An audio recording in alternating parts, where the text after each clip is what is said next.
বেড়ানো শেষে আজকে বাড়ি ফেরার দিন। মোটরসাইকেলে 3 জন বসে রওনা হয়ে যাচ্ছে আমাদের বাসার উদ্দেশ্যে। এত বাতাস, শীতে তো আমরা একদম কাঁপা কাঁপা অবস্থা আর কি।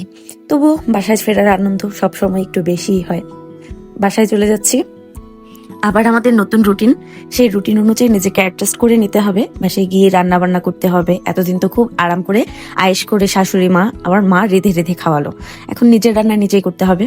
বাসার ঢোকার সাথে সাথে নিচের ফ্ল্যাটের ভাইয়ারা লাল শাকের মুঠোটা ধরা দিল।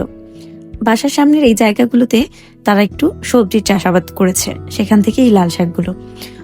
তো যাই হোক, সেই গাছপালার খোঁজ খবর নিচ্ছিলাম যে কোন গাছগুলোর কি অবস্থা, আমাদের ফুল গাছগুলোর কোনটায় পানি লাগবে, কি সেবা যত্ন দিতে পারে গাছেদের, তাই খোঁজ খবর নিচ্ছিলাম আর কি। প্রতিবার বাড়িতে এসেই এটাই আমার প্রথম কাজ থাকে।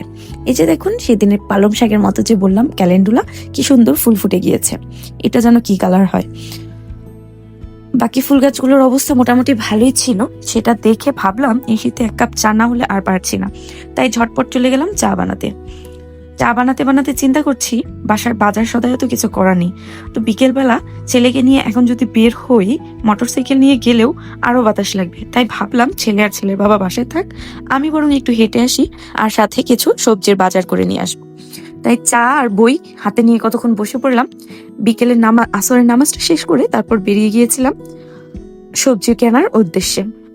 বাইরে এত ঠান্ডা, একদম জমে যাওয়ার মতো অবস্থা। তবুও কিন্তু বাজারটার মধ্যে এলাকাবাসী যা চাষাবাদ করে সেগুলোই টুকটাক নিয়ে বসে। একদম ফ্রেশ তাজা সবজিটা পাওয়া যায় বলে আমার কাছে এখান থেকে বাজার করতে ভালো লাগে।